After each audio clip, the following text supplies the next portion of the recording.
ዘመኑን የሚመጥን ወጣቱን የሚመጥን የሚመጣውን ዘመንና እድል ጣፈንታ ሊመጥን የሚችል ሁለንተናዊ መንፈሳዊም አስተዳደራዊም ድርጅታዊም መዋቅሮችን በማስተካከልና በመገንባት እየመጣ ያለውን አገራዊ ሆሊስቲክ ለውጥ ልትመራ የምትችልበትን እድል መረከብ ማስቀጠል ከቻለች።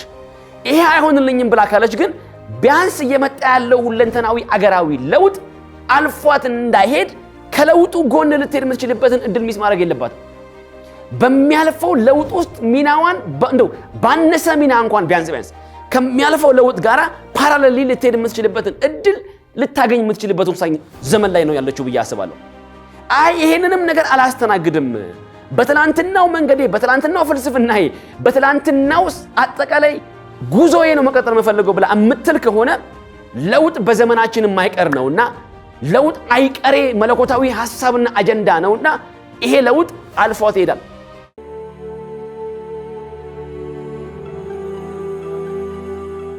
ሰላም ተመልካቾቻችንና አድማጮቻችን እንደምን ከረማችሁ እንደምን ቆያችሁ?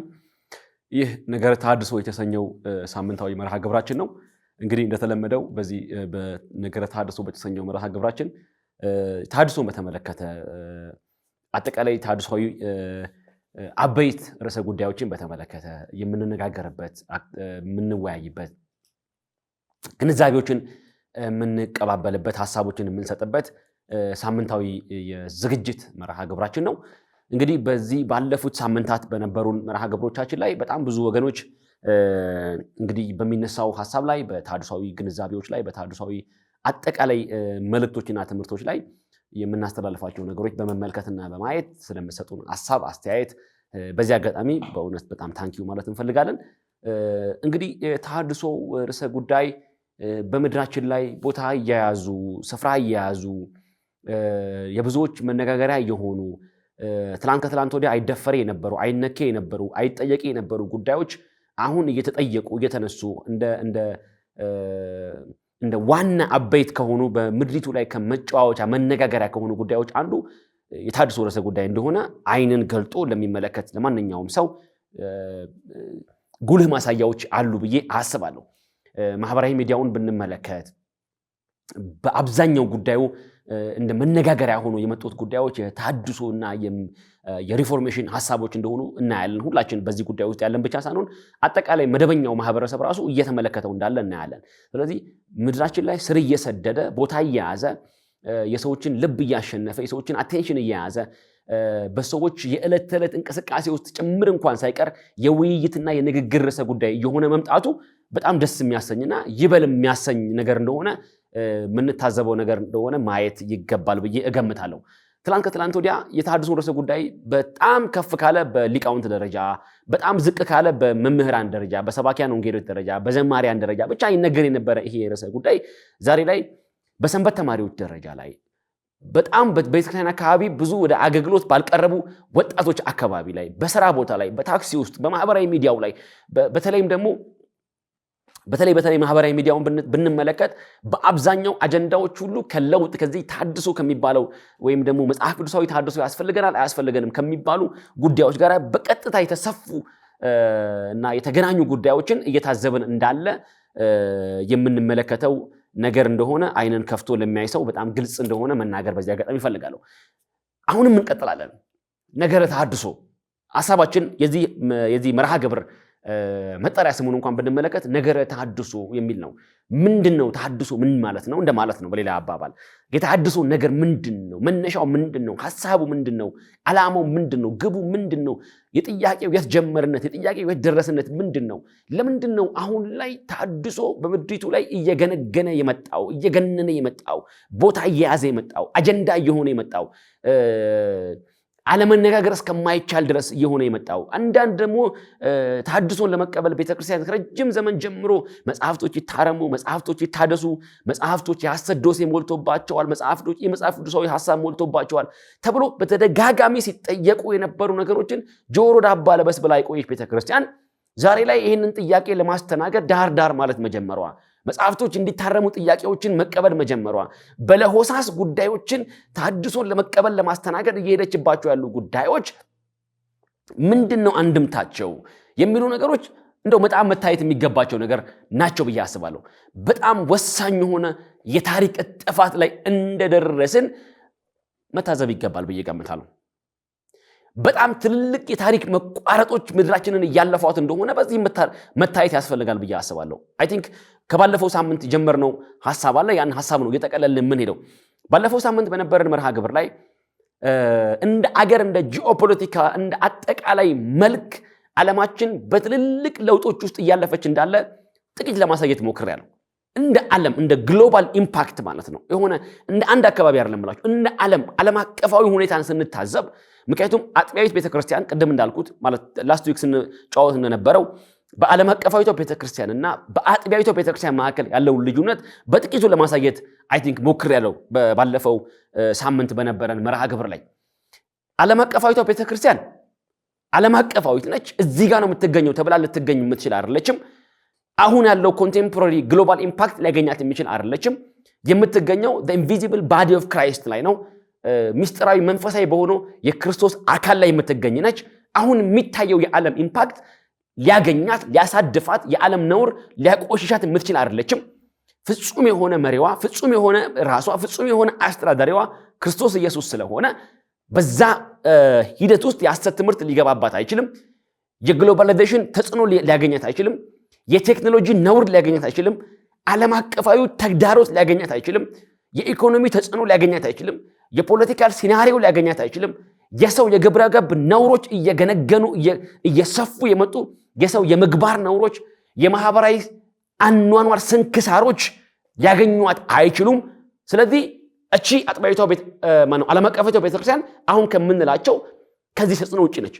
አጥቢያዊቷ ግን ቤተክርስቲያን የተተከለችው እዚሁ ምድር ላይ ስለሆነ የምትመላለሰው የምትንቀሳቀሰው ድካም በሚያገኛቸው የሐሰት ትምህርት በሚያገኛቸው የሞራል ድክመትና ነቀፋ በሚያገኛቸው ማህበራዊ ስንክሳር ውስጥ በሚያልፉ በሰዎች መካከል የተገነባች ነችና መሪዎቿም ድካም የሚያገኛቸው ሰዎች ናቸውና ፓስተር ብለን የምንጠራቸው ሊሆኑ ይችላሉ። ኤጲስቆጶስ ብለን የምንጠራቸው ሊሆኑ ይችላሉ። ሊቀ ጳጳስ፣ ፓትርያርክ ብለን የምንጠራቸው ሊሆኑ ይችላሉ። የትኛውን ስም ሰጥተን የምናስቀምጣቸው ሰዎች ናቸውና እቺን አጥቢያዊቷን ቤተክርስቲያን የሚመሩት አንደኛ ከባህሪ ግድፈት የሚመነጭ ስህተት፣ ሁለተኛ ከንባብ ጉድለት የሚገኝ ውድቀት፣ ሶስተኛ ከግንዛቤና ከእውቀት ማነስ የሚገኝ ስህተት እቺን ቤተክርስቲያን ሊያሳድፋት ሊያጎድፋት ይችላል ማለት ነው። ስለዚህ እቺ አጥቢያዊቷ ቤተክርስቲያን በዓለም ላይ የሚመጣው ዓለም አቀፋዊ ሁኔታ፣ ዓለም አቀፋዊ ውድቀት፣ ዓለም አቀፋዊ ዕዳና ዕድል እቺን አጥቢያዊቷን ቤተክርስቲያን ሊያገኛት ይችላል። ይልቁንም በአገራችን የምትገኝ እቺ ቤተክርስቲያን የረጅም ዘመን ዕድሜ አለኝ ብላ ምትል ቤተክርስቲያን፣ ዓለም ሁሉ ስቶ እኔ አልሳትኩም ብላ ምትል ቤተክርስቲያን፣ ዓለም አቀፋዊት አጥቢያዊት ከሆኑ ቤተክርስቲያናት በተለየ እሷ ሐሰት የማያገኛት፣ ዓለም አቀፋዊት አጥቢያዊት ከሆኑ ሌሎች ቤተክርስቲያናት በተለየ እሷ ውድቀት የማያገኛት፣ እሷ ብቻ ስንዱም ቤት እሷ ብቻ ሙሉ በኩሉ ሆና ልትገኝ የምትችልበት ምንም አይነት መንፈሳዊ ሚስጥር የለም። ባይዘወይ ከየትኛውም አጥቢያዊት ከሆኑ አብያተ ክርስቲያኖች በተለየ በንጽህና ዘመን ልትሻገር የምትችልበት መንገድ የለም። የሚታዩ ስህተቶች ተገኝቶባታል። የሚታዩ ውድቀቶች ተገኝቶባታል። ልንሸፍን ማንችለው፣ ልንደብቅ ማንችለው የተገለጠ አደባባይ የወጣ ነውር ተገኝቷል በቤተክርስቲያን። በቤተክርስቲያናችን ይሄ ውድቀት ተገኝቷል። ስለዚህ ይሄ ዓለም አቀፋዊ የሆነው የጂኦፖለቲካል ዓለም አቀፋዊ ኢኮኖሚካል ፖለቲካ የሶሻል ኢኮኖሚክ ሁኔታዎች፣ ዓለም አቀፋዊ የሆኑ የታሪክ መቆራረጦች፣ የሰው የአእምሮ እድገቶች፣ የእውቀት መብዛቶች ወዳጆቼ እውቀት ከቤተክርስቲያን ቁጥጥር ውጪ የሆነ መምጣቱ፣ ሰዎች እውቀትን ለመፈለግ የሚከፍሏቸው ዋጋዎች፣ አዲስ ነገር ለማግኘት ያለው የሰው ልጅ ተፈጥሯዊ መነሳሳቶች፣ ቴክኖሎጂዎች፣ ኢኖቬሽኖች የምንመለከተው የቱ ጋር ነው የሚቆመው ብለን የማንገምተው መድረሻው የማይታወቀው መቆሚያው የማይታወቀው ሉል አቀፋዊነት ቤተክርስቲያንን በቀጥታም ሆነ በተዘዋዋሪ እየነካትና እያለፋት ነው የሚገኘው። ዓለማችን ወዳጆቼ ይልቁንም በዚህ አሁን ባለንበት በእኛ ዘመን ትልልቅ የታሪክ መቋረጦች እያለፏት እንደሚገኝ መታዘብ አለብን። ከዚህ ዓለም እያለፈችበት ካለው በጣም ዳይናሚክ የሆነ ማለት ምን ማለት ነው? አንፕሬዲክተብል የሆነ አይጠበቀ የሆነ በዋይዝ ገስ ማናስቀምጠው እዚህ ጋር ነው ይሄ ነገር ብለን ልናስቀምጠው ልንከለለው ከምንችለው ውጪ በጣም ትልልቅ ለውጦች በዓለም ላይ የተከናወኑ ነው። ይህን ዓለም አቀፋዊውን ለውጥ ለጊዜው እናስቀምጠውና ወደ አገራችን ነባራዊ ሁኔታ እንምጣ። በአገራችን አሁን ባለው ነባራዊ ሁኔታ አገራችን ኢትዮጵያ አሁን ያለንበት አገራችን ኢትዮጵያ በጣም ትልልቅ የታሪክ መቋረጦች እያለፉባት ያለች አገር ነች። አሁንና ይቺ አገር እያለፍንበት ያለውን የለውጥ ንፋስ፣ የለውጥ ሁናቴ፣ የለውጥ ግምገማ ብናደርግ ትላንት ከትላንት ወዲያ እንደ አገር አይነሱም አይነኩም የተባሉ ነገሮች ሁሉ ዛሬ ሰዎች በለውጥ መንፈስ እየነኳቸው ነው ያሉት። ትላንት ከትላንት ወዲያ የማናያቸው ነገሮች ዛሬ በከፍተኛ ደረጃ ምድሪቷ ላይ እየተንቀሳቀሱ ነው ያሉት። ለውጥ ምድሪቷን እየነዳት እንዳለ መታዘብ ያስፈልጋል። እንደ ቤተ ክርስቲያን መንቀስ ያስፈልገናል። ዝም ብለን እያንቀላፋን አንስትም፣ አንወድቅም፣ አንሳሳትም፣ አንፈርስም፣ አንታደስም እንደሆነ ጻፈው ያ ሰው ማለት ነው። ባለፈው አይ ቲንክ ተናግሬዋለሁ ብዬ አስባለሁ። አሌክስ አብርሃም የሚባል ገጣሚ አለ። ምን ብሎ ገጠመ ይሄ ሰው? ርዕሱ አንፈርስም አንታደስም ነው ርዕሱ ራሱ። ምን ይላል በዚህ የግጥም መድብሉ ላይ? የእግዚአብሔርን ደጆች ተሳልመን አለ፣ የእግዚአብሔርን ደጆች ተሳልመን የጠንቋይ ነገር ብንስም የሀበሾች አምላክ እማኝ ነው አንፈርስም አንታደስም ብሎ ጽፏል ይሄ ሰው።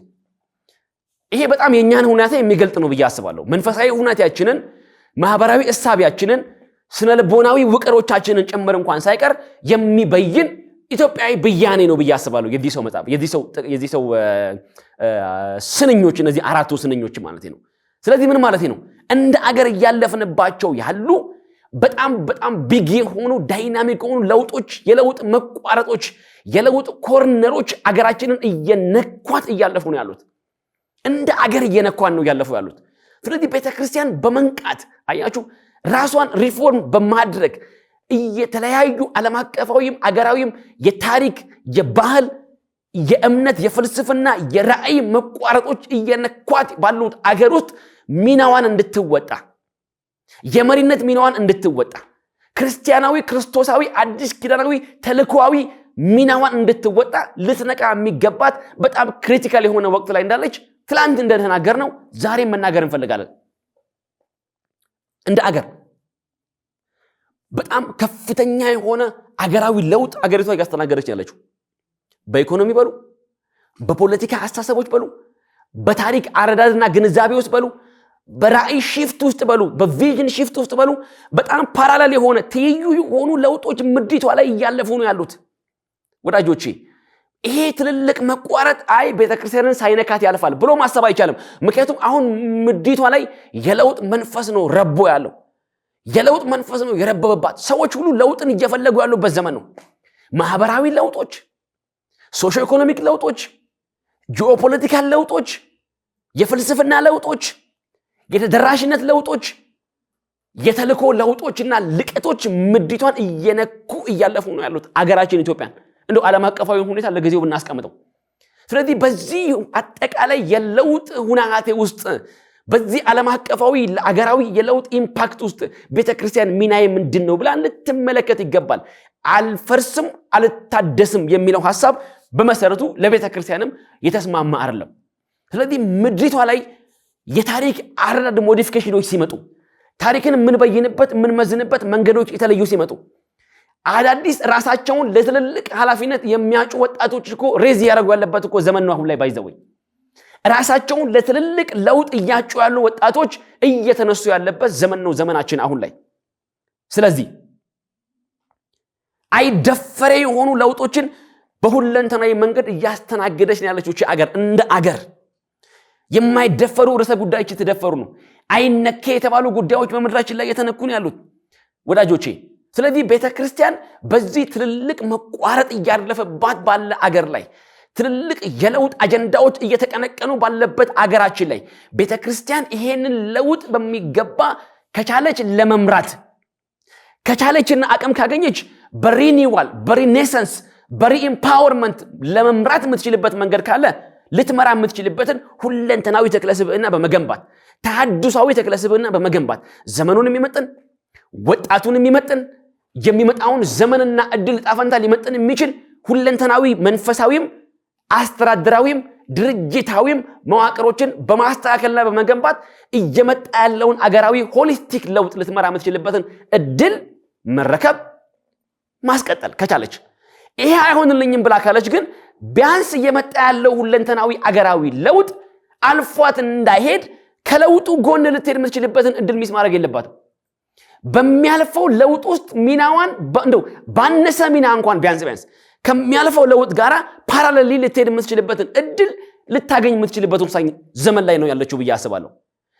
ይሄንንም ነገር አላስተናግድም፣ በትላንትናው መንገዴ፣ በትላንትናው ፍልስፍናዬ፣ በትላንትናው አጠቃላይ ጉዞዬ ነው መቀጠል የምፈልገው ብላ የምትል ከሆነ ለውጥ በዘመናችን የማይቀር ነውና ለውጥ አይቀሬ መለኮታዊ ሐሳብና አጀንዳ ነውና ይሄ ለውጥ አልፏት ይሄዳል። ይሄ ለውጥ ትቷት ይሄዳል። ስለዚህ ትላንት በነበረችበት ቦታ ተቸክላ ትላንት በነበረችበት ተክለ ስብዕና፣ ትላንት በነበረችበት ፍልስፍና፣ ትላንት በነበረችበት የራእይ ሁኔታ፣ ትላንት በነበረችበት ተደራሽነትና የተልእኮ አጠቃላይ ግንዛቤ ውስጥ ትቀመጥና ትውልዱና ዘመኑ አልፏት ይሄዳል ማለት ነው። ወዳጆቼ እነሆ ቀድሞ የጀመረው ዘመን ያስቆጠረ ለውጥን ላለማስተናገድ የሚደረጉ እርምጃዎች ዘመኑ እንዳለፈባቸው መገንዘብ ይገባናል ብዬ አስባለሁ። እንደ አገር ኃይለኛ በጣም ስፒዲ የሆነ የለውጥ ሀዲድ ውስጥ አገሪቷ ገብታለች። ይህን መካድ የምንችለው ነገር እንዳልሆነ መታዘብ አለብን ብዬ አስባለሁ። እያንቀላፋን ለውጥን ላለመቀበል እያንገራገርን በተከሸነው አማርኛ ልክነታችንን እያረጋገጥን ለመሄድ የምንሞክርበት መንገድ ዘመኑን የማይመጥን ጊዜውን የማይመጥን ዓለማለፍ እያለፈችበት ያለውን አጠቃላይ የለውጥ ስሜትና ሽክርክሪት የማይመጥን ያረጀና ያፈጀ ያልዘመነና ያልሰለጠነ አመለካከትና እይታ ነውና ቤተክርስቲያን ዘመኑን በሚመጥን ሁለንተናዊ ተክለ ስብዕና በመገኘት የጀመረችውን የለውጥና የተሐድሶ ንቅናቄና እንቅስቃሴ እንድታስቀጥል አባቶችን በዚህ አጋጣሚ ጥሬን ማቅረብ እፈልጋለሁ። ስለዚህ የተጀመረው መጽሐፍት ይታዩ፣ ይፈተሹ፣ ይመርመሩ የሚለው እርምጃ እንደ በጎ ጎኑ በማየት እንደ ተሐድሶ ይሄ ሁለንተናዊ አንድምታው ምንድን ነው? መጽሐፍት ይታዩ፣ ይፈተሹ፣ ከእግዚአብሔር ቃል አንጻር ያላቸው አንድነት፣ ልዩነት ይታይ፣ ይመርመር። ትምህርታቸው ይመርመር፣ ይታይ። የመጽሐፍት ስነ መለኮታዊ አንድምታቸው ይመርመር፣ ይታይ። የመጽሐፍት ፍልስፍናቸው ከእግዚአብሔር ቃል አንጻር፣ ከእግዚአብሔር ቃል ትምህርት አንጻር፣ ከአባቶች ትምህርት አንጻር፣ ከሐዋርያት ትምህርት አንጻር ይታይ፣ ይመርመር፣ ይፈተሽ የሚለው ቅድም እንደተናገርኩት ይበል የሚያሰኝ እርምጃ ነው። ይህን እርምጃ ግን እንደ ተሐድሶ ጠያቂ፣ እንደ ተሐድሶ ፈላጊ ተሐድሶ መደረግ አለበት ብሎ እንደሚል መጽሐፍ ቅዱስን ዋቢ አድርጎ እንደሚናገር እንደ አንድ አካል ይህንን ጉዳይ እንዴት ነው የምታዩት የሚለውን በዓለም አቀፋዊ ሁኔታ አንጻርና በአጠቃላይ ሁኔታ አንጻር ድርጊቱን እንዴት ነው የምትመዝኑት፣ እንዴት ነው የምትመረምሩት የሚለውን ነገር ለመናገር ጥቂት ልሞክር። ይሄ ሐሳብ ተሐድሶን እንደሚናፍቅ፣ ተሐድሶን አጥብቆ እንደሚመኝ ይሄ ድርጊት ስል ምን ማለት ነው? መጽሐፍት ይታዩ፣ ይመርመሩ፣ ይፈተሹ የሚለው ድርጊት ማለት ነው። ሌሎች መጽሐፍቶች መመርመር አለባቸው። ይሄ የመመርመር እድል ፈንታ ያላገኙ ብዙ መጽሐፎች አሉ። እነዚህ መጽሐፍቶች የመመርመር የመፈተሽ እድል ያገኙ። ይሄ ጅማሬ በጎ ነው፣ ይበል የሚያሰኝ ነው። ያልኩት ነገር እንደተጠበቀ ሆኖ ነገር ግን ከዚህ ጎን ለጎን እንደ ተሐድሶ ናፋቂ፣ እንደ ተሐድሶ ጠያቂ፣ እንደ ተሐድሶ መሻት ውስጡ እንዳለ አካል ይሄ መጽሐፍቶች ይታዩ፣ ይመርመሩ፣ ይፈተሹ የሚለው ርዕሰ ጉዳይ መሰረት ያለው ትንተና ያስፈልገዋል ብዬ አምናለሁ። ፋውንዴሽናል የሆነ ትንተና ያስፈልገዋል። ድርጊቱ የሆነ አንድ ቀን የሆነ ድርጊት ነው ብለን አሜን ብለን አጨብጭበን በጣም ጥሩ ነው ብለን የምናቆመው ሳይሆን ፋውንዴሽናል የሆነ ኢምፕሊኬሽን አለው። የተሐድሶን በር ለመክፈት፣ የተሐድሶን በር ለማስከፈት ይሄ ጉዳይ ኃይል ያለው መሰረት ያለው ፍልስፍናዊ ይዘት ያለው መጽሐፍ ቅዱሳዊ እይታ ያለው ትንተና በጣም ያስፈልገዋል። ይሄ ማለት ምን ማለት ነው? ቤተክርስቲያኒቱ መጽሐፍቶች ይመርመሩ፣ መጽሐፍቶች ይፈተሹ፣ መጽሐፍቶች ይታዩ ብላ የጀመረችው ሰሞናዊ መጽሐፍ ቅዱስ የመመርመርና የመገምገም የማየት ጅማሬን እስቲ ጥቂት ለማየት እንሞክር ከአጠቃላይ ግንዛቤ አንፃር። አንደኛ ይሄ ጉዳይ በኢትዮጵያ ኦርቶዶክስ ተዋሕዶ ቤተክርስቲያን የእውነተኛ ተሐድሶ ጅማሬ ተደርጎ ሊወሰድ ይችላል ወይ? ጥያቄያዊ ሐሳብ ነው ማቀርበው። እነዚህ አባቶች መጽሐፍቶች እንዲታዩ፣ እንዲመረመሩ፣ እንዲፈተሹ፣ እንደ እግዚአብሔር ቃል እንዲታዩ የጀመሯቸው ጅማሬዎች ቤተክርስቲያኒቱ እውነተኛ ተሐድሶ ይሄ ዝም ብሎ ይሄ ተርሞይል ለመለካት ሙቀት ለመለካት እስቲ ይሄን ነገር ብናደርግ ህዝቡ ምን ይላል? አያችሁ ሊቃውንቱ ምን ይላሉ? ወይም ሌሎች ይሄን ጥያቄ ይጠይቁዋሉ። ተሐድሶአውያንም መሰል ጥያቄው ቤተክርስቲያን ራሷን ማየት አለባት ምናምን ብሎ የሚጠይቁ ወገኖች እስቲ ሐሳባቸው ምንድነው የሚለውን የሆነ የሙቀት መለኪያ ሐሳብ አድርገው ሳይሆን በእውነተኛ መንፈስ ከተወሰደና እውነተኛ ሐሳብ ያዘለ ነገር ከሆነ እንደ እውነተኛ የተሐድሶ ጅማሬ መሰረት ያለው የተሐድሶ ጅማሬ ተደርጎ ሊወሰድ ይችላል የሚል ጥያቄ አንደኛ ማንሳት ፈልጋለሁ። ሁለተኛ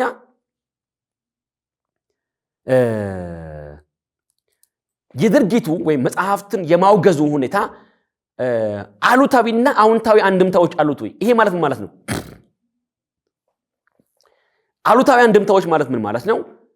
ከተቃውሞ አንጻር ይሄንን የተጀመረው መልካም ጅማሬ ገና ብዙም ሳይገፋ በደንብ ዲቴል ውስጥ ገብቶ ጉዳዩ ሳይታይ ሳይመረመር ሌሎች መጽሐፍቶችም የመታደስና የመመርመር ጣፈንታ ሳይደርሳቸው በአጭሩ ይሄንን ጉዳይ የሚቃወሙ አካላት እነዚህን ጉዳይ የሚቃወሙ ኃይሎች ተሐድሶ መደረግ የለበትም ብለው የሚቃወሙ ኃይሎች አግሬሲቭሊ ይሄንን ጉዳይ ሊቃወሙት ይችላሉ ወይ? አሉታዊ አንድምታ አለ ወይ የሚለው አንደኛ ነው። ሁለተኛ አዎንታዊ አንድምታስ አለ ወይ? ለምሳሌ አዎንታዊ አንድምታ አለው ቢለው በሶስት መንገድ ላሳያችሁ። አንደኛ ከቤተ ክርስቲያኒቱ የበላይ አመራሮች አንጻር ከሊቃነ ጳጳሳት ጀምሮ ከመምህራን ጀምሮ በቤተ ክርስቲያኒቱ ካሉ ማለት ነው በአመራር ደረጃ ላይ ወይም በመሪነት ደረጃ ላይ ካሉ ሰዎች አንጻር ይሄ ጉዳይ ይሄ ድርጊት አዎንታዊ ኢምፕሊኬሽኖች አሉት ወይ? አንደኛ ይሄ ነው። ሁለተኛ ከህዝባችን ዘንድ አለ አይደለ ከምእመናችን አንጻር ይሄንን ጉዳይ በጥርጣሬም በተስፋም ከሚመለከቱ ወገኖች አንጻር የሚያሳየው አዎንታዊ አንድምታ አለ ወይ? ህዝባችን ይሄንን የመጽሐፍት መወገዝ የመጽሐፍት ይመርመሩ የሚለውን ሐሳብ በምን አይነት አቅጣጫ ነው የሚመለከተው? አዎንታዊ ነው ብሎ ነው የሚመለከተው? አሉታዊ ነው ብሎ ነው የሚመለከተው? ወይንስ መሃል ሰፋሪ ሆኖ እስቲ መጨረሻውን አያለው ነው እያለ ያለው? ከዚህም አንጻር በቀላሉ የሚታይ ነገር አለ። ሶስተኛ ከተሐድሶአውያን አንጻር ወይም ቤተክርስቲያኒቱ ተሐድሶን ማድረግ አለባት፣ መጽሐፍቶች ይመርመሩ፣ ይጠየቁ፣ ይፈተሹ የሚለውን ጩኸት ከረጅም ዘመን ጀምሮ ከሚጮሁ ከሚጠይቁ ይሄንን ጉዳይ ድምጽ ሆነው ከሚያሰሙ ወገኖች አንጻር ደግሞ ይሄ መጽሐፍት ይመርመር የሚለው ጉዳይ አዎንታዊ ኢምፕሊኬሽን አንድምታ አለው የሚለው ሁለተኛው ሐሳብ ነው። ይሄ መታየት የሚገባው ነው። ሶስተኛው ሊቃውንት ጉባኤና ሌሎች መሰል አባቶች ይሄንን መጽሐፍ የማውገዝ እርምጃቸውን ገፍተው ይሄዱበታል የሚለው ጉዳይ እንደገና መታየት አለበት። አለ አይደለ ተቃውሞውን ተቋቁመው ከዚህም ከዛም ከተለያየ አቅጣጫ እየመጣባቸው ያለውን ይሄንን ድርጊት ተከትሎ እየመጣባቸው ያለውን ተቃውሞ ተቋቁመው ሊገፉበት ይችላሉ ወይ? መሰል መጽሐፍቶችንም እንዲመረመሩ፣ እንዲታዩ፣ እንዲፈተሹ ለማድረግ የማረጋገጫ እርምጃዎችን ይወስዳሉ የሚለው ራሱን የቻለ መሰረታዊ ጥያቄ ነው። በጣም ጥሩ ነው፣ ጀምረውታል፣ በጣም መልካም ነው። ግን ተቃውሞውን ተቋቁመው እዚህ የገድለ መጥምቀ ዮሐንስ መጽሐፍ ላይ ብቻ ሳይሆን ሌሎችም ይሄ ጉዳይ የሚነካቸው ይሄ ነውር የተገኘባቸው ይሄ መጽሐፍ ቅዱሳዊ ትምህርት በውስጣቸው የተያዘባቸው የተገኘባቸው ሌሎችም ያልተገለጡ መጽሐፍቶችን ገፍተው ሄደው እነዚህ መጽሐፍቶች ይመርመሩ የሚል እርምጃ ላይ ሊሄዱ ይችላሉ የሚለው ጥያቄ አለኝ። በዚህ ጉዳይ ላይ እንደ ተሐድሶ ይሄንን ጉዳይ ለጀመሩ አባቶች በዚህ ጉዳይ ላይ ተሳትፎ ላላቸው ጠቅላላ በዚህ ጉዳይ ውስጥ ስቴክሆልደር ብለን ለምንጠራቸው በማውገዝ ሂደቱ ተሳተፉ፣ መጽሐፍቶቹ እንዲወገዙ ላቀረቡ፣ መጽሐፍቶቹ መርምረው ለውግዘት ላቀረቡና ላወገዙ ሰዎች ሁሉ እንደ ተሐድሶ ስልታዊ የሆኑ ስትራቴጂክ የሆኑ ሐሳቦችን ማቅረብ ያስፈልጋል። ለምንድን ነው ይሄንን የምለው? ይሄ ድርጊት መሰረት ያለው ድርጊት ሆኖ ይሄ የውግዘት ድርጊት ፋውንዴሽናል ያለው ድርጊት ሆኖ ቤተክርስቲያኒቱን በሁለንተናዊ ተሐድሶ እንድትታደስ ለማድረግ ያበቃት ዘንድ ይሄም የዚህ ውጤት ደግሞ ቤተክርስቲያኒቱ ለሚቀጥሉት ዓመታት በወንጌል የሆነ ተሐድሶን በማድረግ በወንጌል የሆነ ለውጥን በማድረግ የሚገኙባትን ነውሮች በማስወገድ የሚገኙባትን የውድቀት መንገዶች በማከምና ራሷን በመፈተሽ የሚመጣውን ትውልድ ለእግዚአብሔር መንግስት አበቃ ዘንድ በርግጥም በቤተክርስቲያን ተሐድሶ ለሚባለው ሁለንተናዊና አገራዊ ሆሊስቲክ ለሆነ ሪፎርሜሽንና ለውጥ የራሷን እድልና እድል ፈንታ ተጠቀም ዘንድ እነዚህን ሐሳቦች ማስቀመጥ ተገቢ ነው ብዬ አስባለሁ። ይሄን ቤተክርስቲያን መመልከት አለባት ብለን ስናስብ 1 3 4 5 ነጥቦችን ለመናገር ልፈልግ። የመጀመሪያው ከተሐድሷዊ ታሪክ አንጻር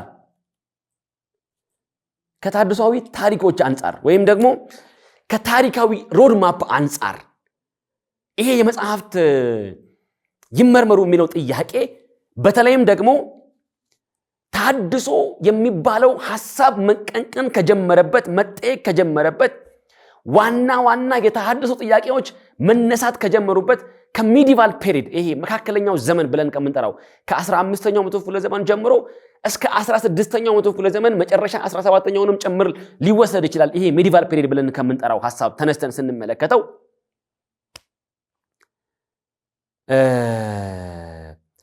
አሁን መጽሐፍቶች ይታረሙና መጽሐፍቶች ይመርመሩ የሚለው ሐሳብ በቀደመው ዘመን ቤተክርስቲያን ተሐድሶን ለማድረግ የጠየቁ ወገኖች በጠየቁት ጥያቄ መካከል ላይ እንደ ተሐድሶ ጅማሬ የታዩ ናቸው ወይ? መጽሐፍቶች ምን ይበሉ? ይመርመሩ፣ ይታዩ የሚለው የውስጥ ተሐድሶ ጥያቄ አንዱ የተገለጠበት መንገድ መጽሐፍትን በመፈተሽ እርምጃ ነበር። በነገራችን ላይ የካቶሊክ ቤተክርስቲያን ሚዲቫል ፔሪድ ላይ የነ ማርቲን ሉተርና የሱ መሰል የነበሩ ሰዎች የጠየቋቸውን ጥያቄ ምልክቶችና ቅድመ ተከተሎች ስንመረምራቸው ይሄ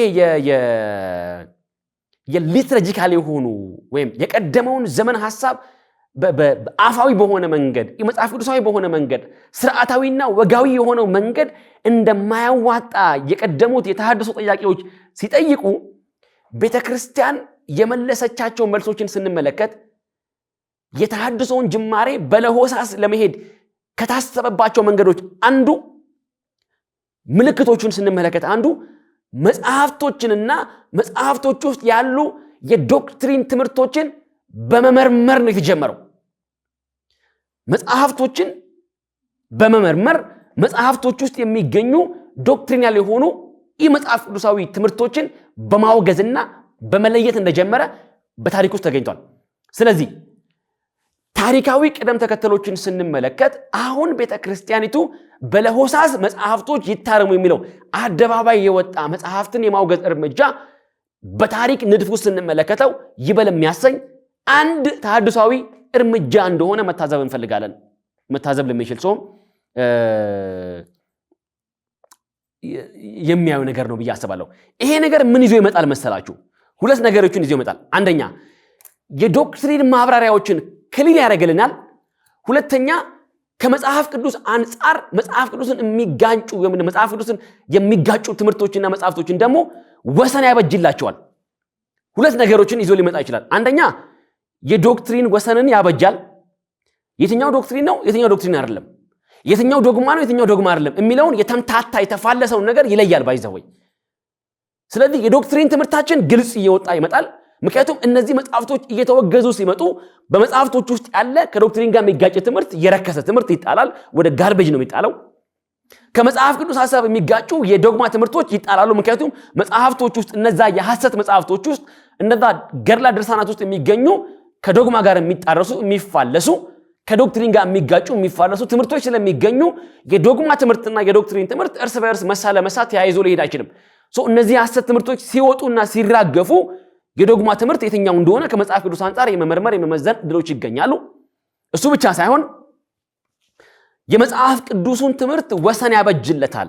ፓራሌሊ ወይም ደግሞ መሳ ለመሳ እየተያያዘ የሚሄደውን የትኛው ዶግማ ነው የትኛው ዶክትሪን ነው፣ ዶግማችን የትኛው ነው ዶክትሪናችን የትኛው ነው የሚለው የተምታታና የተጣረሰው ሐሳብ መስመር እየያዘ ቦታ እየያዘ ገደብ እየተገኘለት ሊቀጥል ይችላል። ስለዚህ አንዱ ትልቁ እርምጃ መጽሐፍቶች ይወገዙ መጽሐፍቶች እነዚህ መጽሐፍቶች ጤናማ አይደሉም የሚለው የውግዘት እርምጃ የሚያሳየን የዶክትሪናልና የዶግማቲክ ትምህርቶችን ወሰንና አፈጻጸሞችን በግልጽ ሊያሳየን ይችላል ማለት ነው።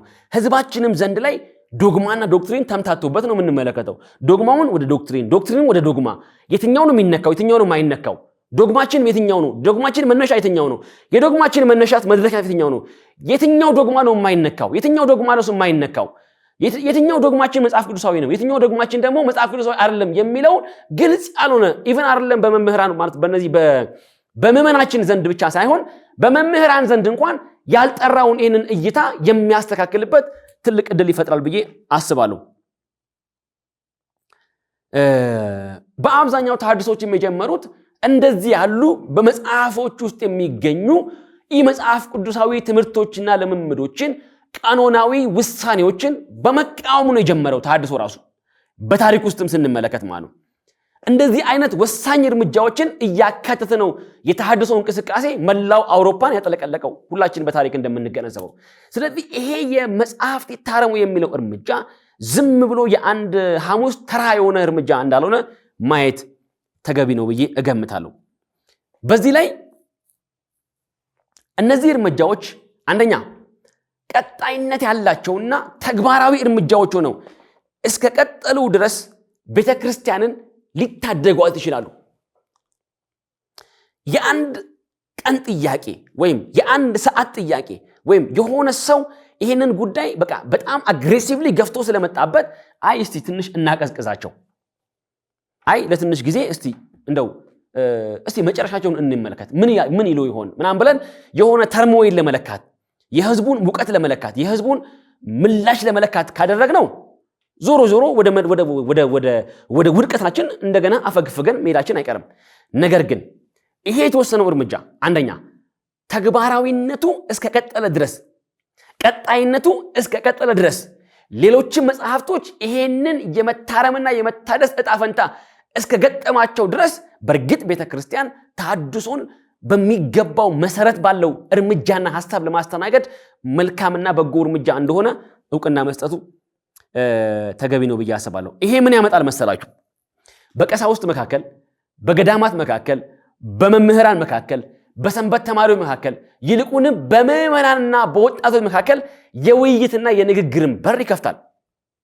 ስለዚህ ጥያቄው ምን ይሆናል ማለት ነው? ከላይ ጀምሮ ከላይኛው ለአላይ ከላይ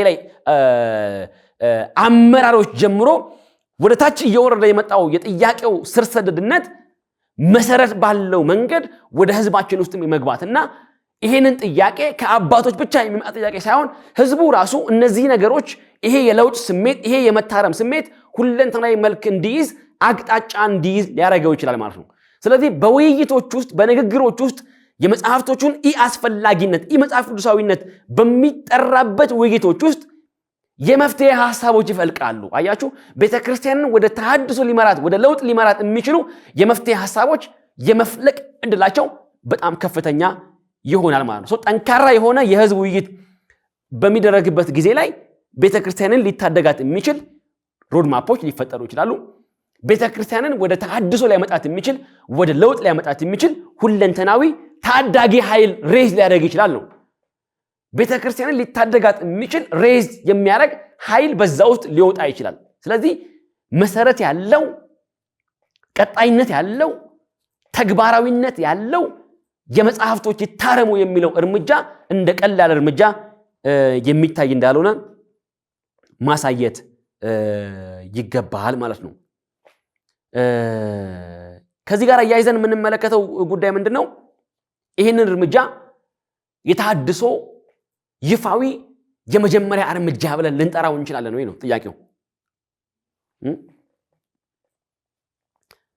የሁለንተናዊ ተሐድሶ ቤተክርስቲያን ራሷን ከመጽሐፍቶቿ በመጀመር ምክንያቱም መጽሐፍቶቿ ውስጥ ነው ትምህርቶቿ ያሉት፣ መጽሐፍቶቿ ውስጥ ነው ስነ መለኮታዊ ግንዛቤዎቿ ያሉት፣ መጽሐፍቶቿ ውስጥ ነው ስነ መለኮታዊ ስሁት የሆኑ የስነ መለኮት ፍታቴዎችና ብያኔዎች አሉት።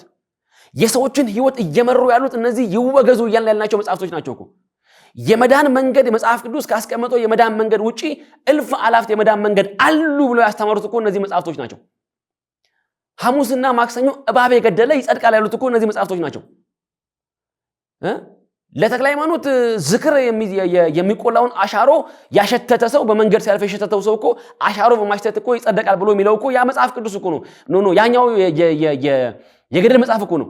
ስለዚህ እነዚህ መጽሐፍቶች ይወገዙ እያለን ስንመጣ በመጽሐፍቶች ውግዘት ውስጥ ስነ መለኮታዊ አንድምታ ያላቸው ዴፕዝ ያላቸው መጽሐፍ ቅዱሳዊ ትምህርቶች ዘመን ያስቆጠሩ ስር የሰደዱ መጽሐፍ ቅዱሳዊ ስነ መለኮታዊ ሐሳቦች ስላሉ መጽሐፎቹ ሲወገዙ እነዚህም የመጽሐፍ ቅዱሳዊ ስነ መለኮታዊ ግንዛቤዎችም ጭምር የመወገዝ ዕጣ ፈንታ ስለሚገጥማቸው ቤተክርስቲያኒቱ በለሆሳስ የጀመረችው ይሄ እርምጃ መጽሐፍቶችን በማወገዝ የሚጠናቀቅ ብቻ ሳይሆን በመጽሐፍ ቅዱስ ውስጥ ያሉ ስነ መለኮታዊ ግንዛቤዎች፣ የህይወት ስርዓት መስመሮች፣ አረዳዶች መሰረት ያላቸው የመጽሐፍ ቅዱሳዊ ሐሳቦች የመወገዝ ዕጣ ፈንታ ሊገጥማቸው ይችላል ማለት። ስለዚህ በአጭሩ አስፈላጊ የሆነ ወይም ተገቢ የሆነ ወይም ምናልባት የዘገየም ቢሆን ይፋዊ የሆነ ተሐድሶን ለመጀመር እንደ መንደርደሪያ እርምጃ አድርገን ልናየው እንችላለን ማለት ነው። ስለዚህ ይህንን ሐሳብ በሁለት መንገድ ልንወስደው እንችላለን። ይህ እርምጃ አስፈላጊ እርምጃ ነው፣ ግን በቂ ያልሆነ እርምጃ ነው ብለን ልንወስድ እንችላለን። ምን ማለት ነው? በሌላ አባባል ኢፌክቲቭ በት ናት ሳፊሺየንት ማለት ነው። ኢፌክቲቭ ነው፣ ጥሩ ነው፣ መልካም ነው፣ ግን ምንድነው? ሳፊሺየንት አይደለም፣ በቂ አይደለም ብለን ልናስቀምጠው እንችላለን። መጽሐፍ ቅዱሳዊ ያልሆኑ መጽሐፍቶችን የመጥረግ፣ መጽሐፍ ቅዱሳዊ ያልሆኑ መጽሐፍቶችን የማስወገድ፣ መጽሐፍ ቅዱሳዊ ያልሆኑ ትምህርቶችና ስነ መለኮታዊ ግንዛቤ የያዙ መጽሐፎችን ማስወገዳችንና ከመድረክ አካባቢ ማራቃችን ለዶክትሪናልና መሰረት ላላቸው ስነ መለኮታዊ የአስተምሮ ተሐድሶ መንገድ ጠራጊዎች ናቸው ብለን እናምናለን። ስለዚህ ከክርስትና ጋር የማይዛመዱ ትምህርቶችን፣ ከክርስትና ጋር የማይዛመዱ ስብከቶችን፣ ከአዲስ ኪዳን ትምህርት ጋር የማይዛመዱ እይታዎችንና የመጽሐፍ ቅዱሳዊ የመዳን መንገዶችን ለማስወገድና ለመጥረግ መልካም ጅማሬዎች እንደሆኑ ማሳየት ይቻላል ብዬ አስባለሁ። ስለዚህ የነዚህ መጽሐፍቶች መወገዝና መወገድ ሌሎችም አሁን ይሄ እንደ አብነት ሰሞኑን የተወገዘው መጽሐፍ አሁን እዚህ የምንመለከተውን የገድለ መጥምቀ ዮሐንስን ገድል ብቻ ሳይሆን ሌሎችን መጽሐፍቶች ታሳቢ ያደረገ ነገር ነው ብዬ ነው የማስበው። ለምንድን ነው ሰፊሺየንት ያለው ነው ታዲያ? እንግዲህ ይሄ በቂ ነው ብለን ያለው በእነዚህ መጽሐፎች ውስጥ የተሰገሰጉ ትምህርቶች አሉ። ተሰግስገው የገቡ የሐሰት ትምህርቶች አሉ።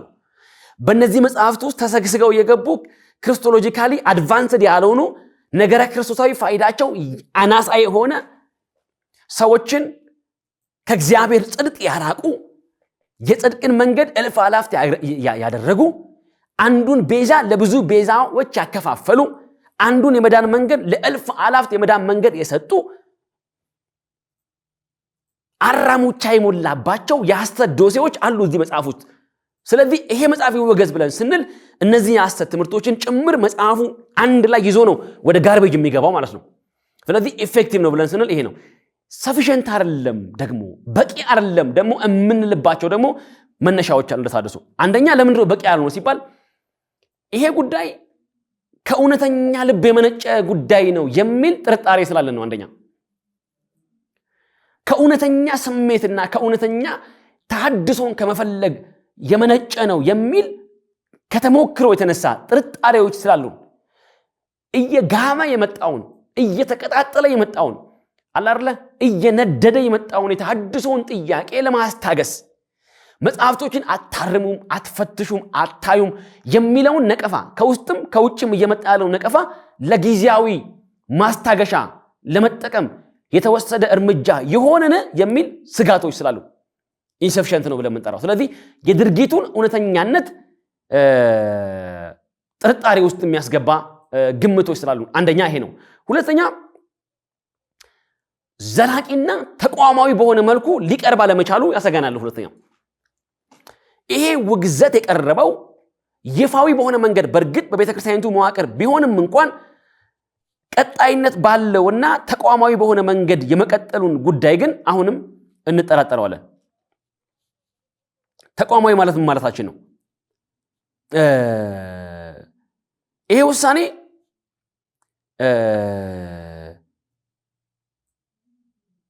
ይሄ ውሳኔ ለምሳሌ አሁን ላይ ተሐድሶን በሚደግፉና ተሐድሶን በሚቃወሙ ሰዎች መካከል አካላት መካከል ባለ ፍትጊያ ለጊዜው ይህን ጥያቄ የጠየቁ ያሉ ሰዎችን አይ እስቲ ግድ የለም ዝም እናስብላቸው ለማለት የቀረበ አይነት ከግለሰቦች ኢኒሼቲቭ የተነሳ ነገር እንዳይሆን ተቋማዊ መልክ አስይዞ የመሄድ ስሜቶች ጥርጣሬዎች ስላሉን ይህንን ጉዳይ በዚህ ልክ ነው የምንመለከተው ማለት ነው። ተቋማዊነቱ ላይ ጥያቄዎች አሉ። ሁለተኛ ይሄ ጉዳይ እንዲቀጥል ኮንሲስተንሲውን ጠብቆ የመቀጠሉ ነገር አሁንም መንገራገጮች ስላሉ ውሳኔውን አስጠብቆ የተደረገውን የውግዘት ቃል የውግዘት ውሳኔ አስጠብቆ ለመሄድ ከዚህም ከውግዘቱም በኋላ እኛ ያልነው እኮ ይሄንን ነው ሌሎቹን መጽሐፎች እኮ አይደለም ምናምን የሚሉ ነገሩን የማደባበስና የማለሳለስ አንድ ድርጊቶች ስለሚታዩ ተቋማዊነቱ ላይ ጥያቄዎች አሉ። በቂ ነው ለማንልበት አንዱ ምክንያት እውነተኛን ተሐድሶ የመፈለግ ስሜት ነው ብለን የማንልበት አንዱ ምክንያት ይሄ ነው።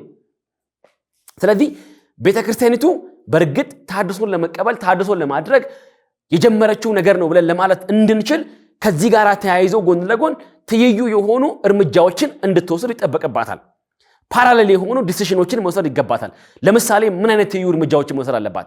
ለምሳሌ ልክ ይሄ መጽሐፍ እንደተወገዘው ሁሉ ሌሎች የውግዘት ሐሳብ ያልተነሳባቸው ይሄ መጽሐፍ ከያዛቸው ነውሮች በላይ የያዙ መጽሐፎች እኮ አሉ። ይሄ መጽሐፍ የተወገዘው የመጥምቀ መለኮት የቅዱስ ዮሐንስ ገድል ከያዛቸው መጽሐፍቶች ውስጡ ከሚገኙ ነውሮች እጅግ በጣም ብዙ ነውሮችን ያጨቁ በውስጣቸው እኮ እልፍ አላፍት መጽሐፍቶች እኮ አሉ። እነዚህ መጽሐፍቶችም የውግዘት ብርሃን እንዲያገኛቸው እነዚህ መጽሐፍቶችም የመመርመር ዕጣ ፈንታ እንዲያገኛቸው ተቋማዊ መልክ ባስያዘ ሁኔታ ትይዩ የሆኑ ፓራሌል የሆኑ እርምጃዎችን ቤተክርስቲያኒቱ እንድትወስድ ይጠበቅባታል። ያ ሲሆን በርግጥ ራሷን ለማደስ ራሷን ለመመርመር ቅድም ከተናገርኩት ከዘመኑ ጋር አብራ ለመሄድ ከዘመኑ ጋር አብራ ለመቀጠል ያላትን ተቋማዊ ተነሳሽነት ያላትን ተቋማዊ ኢኒሼቲቭ የሚያሳይ ነውና ይሄን ነገር ልታደርግ ይገባታል። ስለዚህ በዚህ ውስጥ ምን ይታያል ማለት ነው? ይሄን በማደስ ውስጥ መጽሐፍቶችን ማደስ ውስጥ መጽሐፍ ብቻ ሳይሆን አጠቃላይ አስተዳደራዊ አጠቃላይ አምልካዊ አጠቃላይ ስነልቦናዊ ፍልስፍናዊ ተደራሽነትን በተመለከተ ያላትን ሁለንተናዊ ጉዞና አቅጣጫ የምትፈትሽበት ሰፊ ተስፋ ከፊቷ እንዳለ የሚያሳይ ነገር ነው ብዬ አስባለሁ። እንደ አጠቃላይ ግን ከዚህ ጋር ተያይዞ ልንመለከት የሚገባ ሌላው ነገር እንደ ጅማሬ መልካም ነው፣ እንደ ጅማሬ በጣም በጎ ነው፣ እንደ ጅማሬ ይበል የሚያሰኝ ነው። ግን ቀጣይነት ያለው ሌሎችም መጽሐፍቶችን በተከታታይነት እያታረሙ እንዲሄዱ አቅጣጫ የሚያስቀምጥ ተቋማዊ መልክ ያለው እነዚህን መጽሐፍቶች እየመረመረ የሚያወግዝ እየመረመረ የሚያስወግድ እየመረመረ ከእግዚአብሔር ቃል አንጻር ያላቸውን ግድፈትና ነቀፌታ እያስወገደ ሊያስኬድ የሚችል ተቋማዊ መልክ አስይዛ ልትቀጥል የምትችልበትን መልክ ማሳየት። ሶስተኛ የዚህን ድርጊት ቀጣይነት ሊያሳይ የሚችል አንዱ ተግባራዊ እርምጃ ከዚህ ጋር ተያይዞ ትይዩ የሆኑ እርምጃዎችን እንድትወስድ ዶክትሪናል ዶግማቲክ የሆኑ ተሐድሶችን እንድታደርግ ሐሳቧን ወደ ስነ መለኮታዊ ሐሳቦች እንድታዞር የሚያሳይ ሐሳቦችን ሰጀስት ልናደርግ እንችላለን ብዬ አስባለሁ። በመጨረሻም ይሄንን የውግዘት ሐሳብ ወይም ደግሞ ይሄንን መጽሐፍቶች ይታረሙና ይመርመሩ የሚለውን ጉዳይ ከምን አንጻር ነው ልመለከተው የሚገባው? ከአጠቃላይ ቤተክርስቲያኒቱ ማየት ራሷን መፈተሽ ራሷን መመርመር ከሚገባት ከድርጊቱ አወንታዊነት በመነሳት ይህን የማሻሻያ እርምጃ ለመውሰድ ከጀመረችባቸው ካነሳሷት ምክንያቶች በመነሳት አይቀሬ የሆነውን ተሐድሶ ሊቆም የማይችለውን ተሐድሶ በውግዘትም በነቀፋም በግልምጫም በቁንጥጫም ሊቆም የማይችለውን ተሐድሶ እየመጣ ያለውን እየተቀጣጠለ ያለውን ተሐድሶ በማየት የጀመረችውን የለውጥና የተሐድሶ እንቅስቃሴ ወቅታዊነቱን በጠበቀ ሁኔታ በነገራችን ላይ ለአንድ ድርጊት በጣም አንዱ ክሪቲካል የሆነው ነገር አንዱ ነገር ምንድነው? ወቅታዊነት ነው። ወቅቱን ያልጠበቀ ትክክለኛ እርምጃ እንኳን ቢሆን ወቅቱን ካልጠበቀ ነገሩ ኮምፓቲብል ሊሆን አይችልም። አስፈላጊ በሆነ ጊዜ አስፈላጊ በሆነ ሰዓት አስፈላጊ የሆነ እርምጃ ካልወሰድን ዘመን ካለፈን በኋላ ጊዜው ከረፈደብን በኋላ ወቅቱ ከዘገየብን በኋላ የምንወስደው የትኛውም እርምጃ ከጊዜው አንጻር ጤናማ ሊሆን ስለማይችል እየመጣ ያለው የለውጥን ንዝረት እየተከሰተ ያለውን የተሐድሶ ንዝረት በሚገባ መንገድ በመፈተሽና በማየት ሞራልን ቁጭ አድርጎ እድሜን ቁጭ አድርጎ ስታስቲካዊ ግዝፈትን ቁጭ አድርጎ የቀደመ ታሪክን ቁጭ አድርጎ ሰባዊን ቁሳዊም ሀብትን ቁጭ አድርጎ የተሰጠንን አምላካዊ መለኮታዊ ሐዋርያዊ ተልእኮ በማየትና በመገምገም የሚመጣውን ትውልድ ዕጣ ፈንታ በሚገባ በመበየን አባቶች የጀመሩትን ይሄንን ቤተክርስቲያኒቱ መጽሐፍትን የመመርመርንና መጽሐፍትን የመፈተሽን እርምጃ ወደ ሌሎችም ተሐድሶ ያስፈልጋቸዋል ወደሚባሉ ሐሳቦች በማስፋት ኤክስፓንድ በማድረግ በሁለንተናዊ መንገድ ራሷን ልትታደግ የምትችልበትን አቅጣጫ የጀመረችውን እርምጃ እንድትቀጥል አሁንም ጥሪያችንን ማስተላለፍ እንፈልጋለን። አንድ አባባል አለ እንደዚህ በማኔጅመንት ወይም ይሄ በስነ አመራር ትምህርት ቤቶች ውስጥ የሚሰጥ ኮንሰፕት ነው እና ኮንሰፕቱ ምንድነው የሚለው a chain is as strong as its weakest part ይሉታል። a chain is as strong as its weakest part ማለት ነው የሰንሰለት ጥንካሬው ይባላል። የሰንሰለት ጥንካሬው የደካማውን የሰንሰለቱን ክፍል ያክል ነው ማለት ነው። በሌላ አባባል ምን ማለት ነው ይሄ ማለት?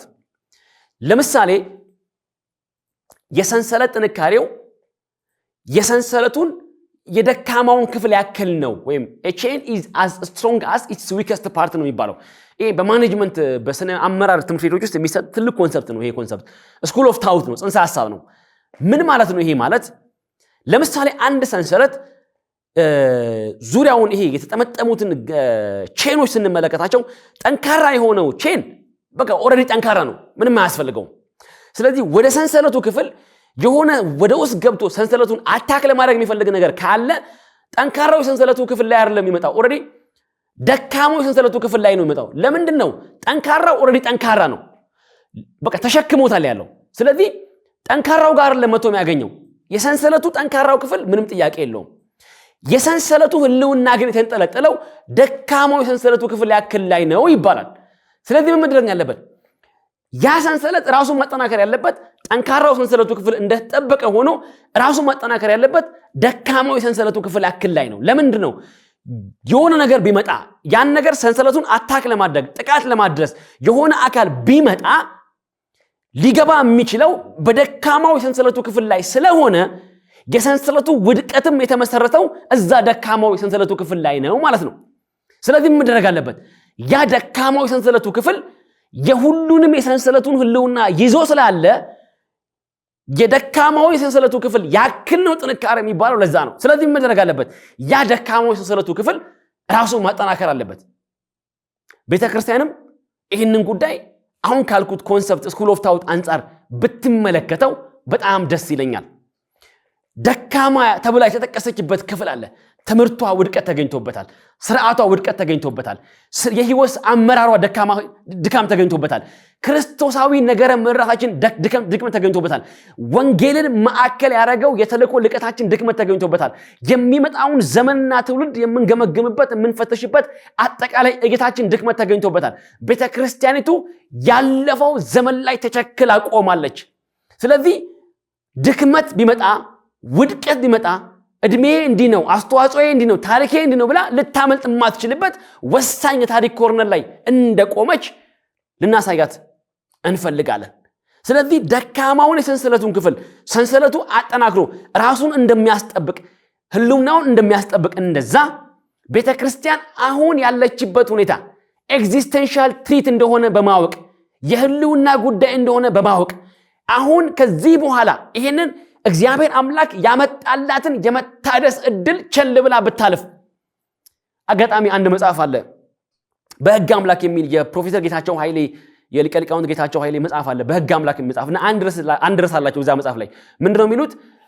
በእነ አባ እስጢፋኖስ ዘመን የመጣውን ቤተክርስቲያን መታደስ አለባት፣ ቤተክርስቲያን ታድሶ ማድረግ አለባት የሚለውን ዘመን ምን ብለው ያስቀምጣሉ?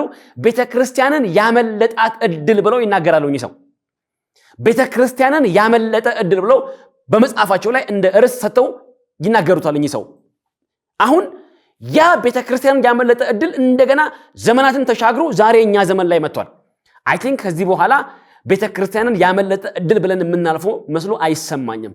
አሁን ያለው ሁኔታ ኤግዚስተንሻል ትሪት ነው። የህልውና ጉዳይ ነው። ከዚህ በኋላ ይህንን ዘመን እንደ ችላ ብላ አላርለ እንደ ቀልድ የ40 ዓመት የ50 ዓመት ወጣቶች ያነሱት ጥያቄ ነው ብላ ዋጋ ቢስ ጥያቄ ነው ብላ ኢሬሌቫንት ጥያቄ ነው ብላ እምታልፍ ከሆነ ግን ቤተክርስቲያንን ተሐድሶ ሊያድናት ከሚችልበት ዘመን እያለፈች እንደሆነ መገንዘብ ያስፈልጋል ብዬ አስባለሁ።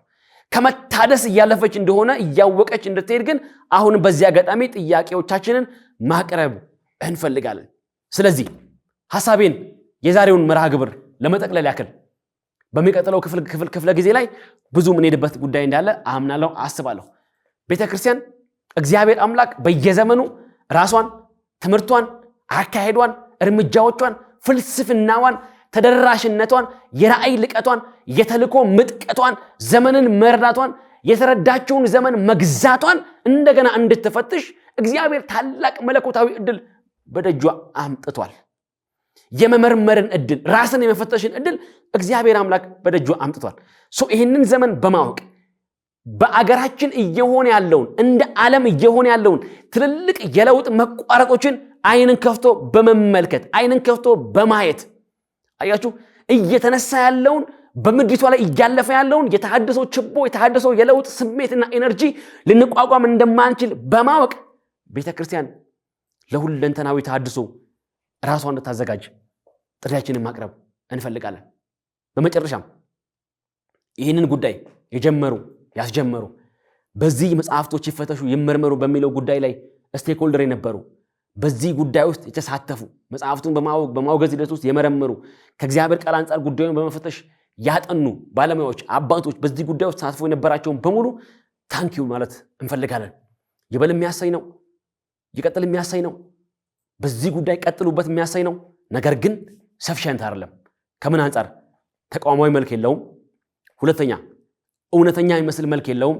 ሶስተኛ የመጽሐፉ ውግዘት ዝርዝር ሐሳብ ይዘት የተገለጠበት ነገር የለም። አራተኛ ኮንሲስተንሲውን ጠብቆ የሚሄድበት መንገድ ካልተፈጠረ በስተቀር ውሃ ቀዳ ውሃ መልስ አይነት ነገር ነውና የሚሆነው ከዚህ አይነት ነገር በመውጣት ለእውነተኛ ተሐድሶ ለእውነተኛ ለውጥ ቤተክርስቲያን ራሷን በማዘጋጀት ለሚመጣው ዘመን ለሚመጣው እድል ለሚመጣው ተሐድሶ ራሷን እንድታዘጋጅና እንድታበጅ ለአገርም በረከት ለእግዚአብሔርም ክብር ለቤተክርስቲያንም ተሐድሶና ሁለንተናዊ መፈወስና መጎብኘት የራሷ ሚና እንድትወጣ በዚህ አጋጣሚ ጥሪያችንን ማቅረብ እንፈልጋለን። የእግዚአብሔር አምላካችን ስም የተባረከ ይሁን። የዛሬው መርሃ ግብር በዚሁ እናጠናቃለን። በሚቀጥለው መርሃ ግብር ላይ ዝርዝር ሐሳቦችን ይዘን የምንመጣ የሚሆነው እግዚአብሔር አምላክ ይባርካችሁ፣ ጸጋ ይብዛላችሁ።